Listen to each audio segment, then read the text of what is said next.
How's it going, everyone? It's Sam. This is going to be a short one. I think a lot of people might be thinking about cryptocurrency in the wrong way. And I want to show you my thought process on it very quickly because, again, I don't want to take too much of your time, but this might make you think about it differently as well.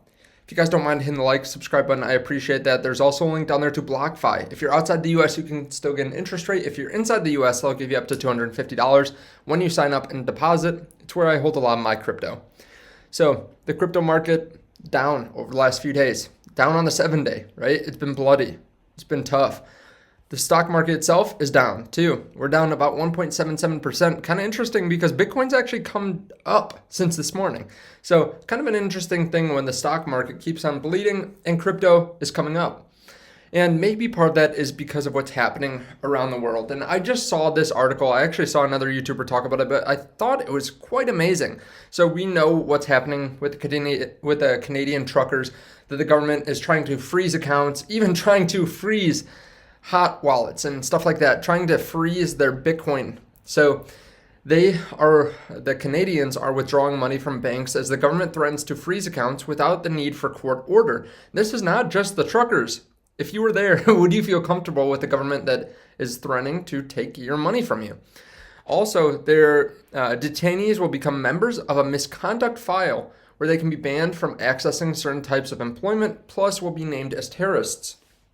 Now, I think this is helping some people understand the benefit to cryptocurrency, specifically Bitcoin. And I talked with someone a couple months ago and they said, hey, why should I buy Bitcoin? And the first thing I said was, do you trust the government? Do you always trust that they will have your best interest in mind? Do you trust them to not inflate like crazy the money supply? Or, I wasn't even thinking about something as drastic as this at that time, but I think there's a good point to be made here.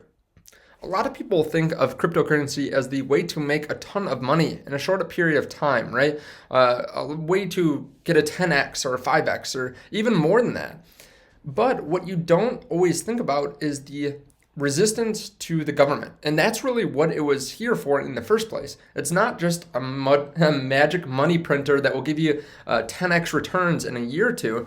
This is something that is going to protect you from the tyrannies of government. It's going to protect you from everything that could happen. It's an insurance policy, not just an investment opportunity.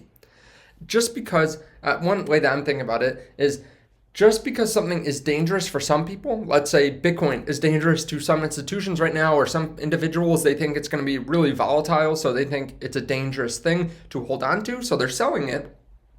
Just because someone sees something as dangerous doesn't mean that it's dangerous for you, right? This might be a great tool in your investment portfolio. Think about it as like a knife, right? Someone else could see it as something that could, stab them or hurt them.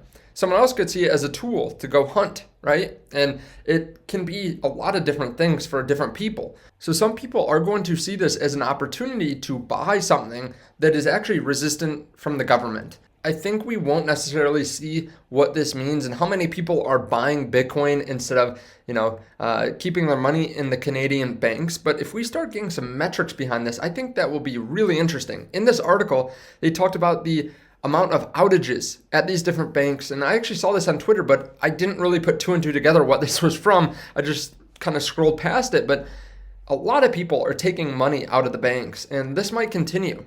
And like I said, while we're seeing lower prices in Bitcoin, we might have a good amount of buyers, and that might be leveling off some of the people selling that are worried about it affecting their portfolio. Some, paper handlers, or some people that are just trying to raise cash because maybe they went a little bit too heavy, or just some people that are looking for short-term band-aids. They see their whole portfolio falling, maybe their institutions, and they're not willing to take a large hit. They're willing to lose out on upside to sell off and not have as much downside, because where they make money is keeping people in their funds, not necessarily outperforming everyone else.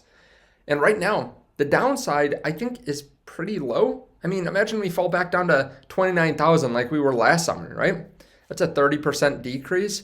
Think about the potential, right? We could easily get back up to where we were before by maybe a couple months from now. We could even get past that.